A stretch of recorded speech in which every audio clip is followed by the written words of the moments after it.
উচ্চকক্ষে peer থাকবে কিনা সেই আলোচনাটা আবার হচ্ছে। জামাতের আমিরের কথা আমি বলছিলাম, সংস্কারের উপর যে গণভোট হয়েছে এটার পুরোটাই মানতে হবে। কি বার্তা দিচ্ছে আসলে এখানে? আমরা তো জানি যে কথাটা আমি আগে উল্লেখ করেছিলাম যে বিএনপি তো নোট অফ ডিসেন্ট সহ এখানে সাইন করেছে।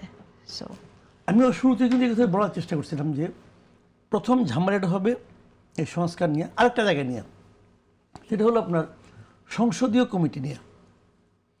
জুলাই সনদে বলা হয়েছে যে প্রত্যেকটা সংসদীয় কমিটির সভাপতি থাকবেন বিরোধী দলীয় একজন সদস্য, ঠিক আছে। বিএনপির ইশতেহারে বলা হয়েছে যে সংসদীয় কমিটির সভাপতি থাকবেন যে সংসদে ওই দলের যে আনুপাতিক হার সেই অনুযায়ী, ঠিক আছে। তার মানে যত সংসদীয় দল আছে তার 2/3 সভাপতি থাকবেন বিএনপির।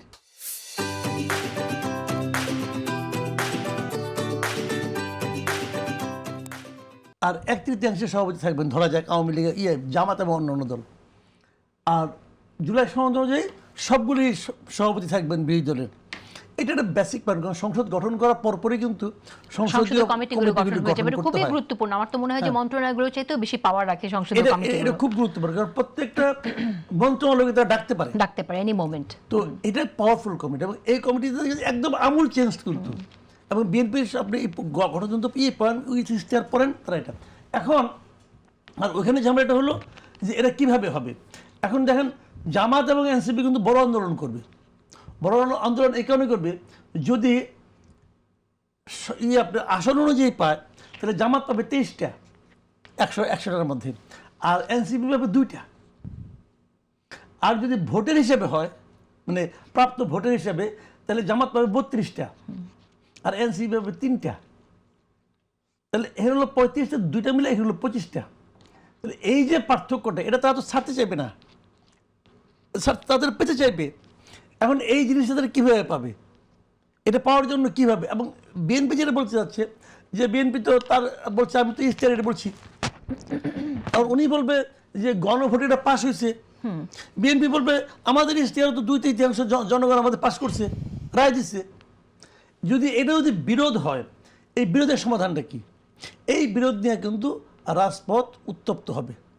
আমি পার্সোনালি মনে করি এই বিরোধটা রাজপথে যাওয়ার আগেই, যেহেতু তারেক রহমান সাহেব সবার সঙ্গে যান, কথা বলেন, নিজে যান, ওনার সেই মানে আপনার আলাদা কোনো মানে অহমিকা বোধটা দেখছি না এখন পর্যন্ত, উনি পারেন ওনাদেরকে ডেকে বলার জন্য, ভাই আপনারা আসেন আলাপ করি। এটার কি আমরা এটা নিয়ে ওইখানে মাঠ গরম না করে আমরা নিজের আলাপ করে নেই। মানে কথা হলো কি, এটা নিয়ে 7 দিন আলাপ হয়, মানে কোনো সংসদে যান, 7 দিনই তো অন্য গুরুত্বপূর্ণ কাজ করতে হবে না। আমি কথা বলতে চাই, সেটা হচ্ছে যে আমরা তো জানি যে সংবিধান সংস্কার সভা হবে, তো সেই সংবিধান সংস্কার সভাতেও তো আলোচনা হতে পারে এই বিষয়টাই। পারে, যদি না প্রয়োজন হয়, যদি আলোচনারই সুযোগ না থাকে, তাহলে সংবিধান সংস্কার সভার দরকারটা কি এখানে? সংবিধান সংস্কার সভা দেখেন, এটা হলো আরেকটা পিকুলিয়ার। আমি কি বলবো, আলী রিয়াজ সাহেব যে কি করছেন রে ভাই, কি যে আওলা বাজায়, ওর ইচ্ছা করে বাজাইছে এগুলো। আপনার স্যার, আমার স্যার সে যে কি আওলা বাজাইছে ইন্টেনশনালি, যে জাতি মুহূর্তে মুহূর্তে আমাকে মনে রাখবে, এই ব্যবস্থা করছে। সংবিধান সংস্কার পরিষদ এটা করছে। সংবিধান সংস্কার পরিষদের কি এখতিয়ার আছে এই জুলাই সনদকে একটু চেঞ্জ করার? নাই তো না, কারণ এটা ওত নিতে হচ্ছে আবার, যে জুলাই সনদ আমরা মানবো, সেজন্য আবার দুটো বিষয় ওত নিতে হবে।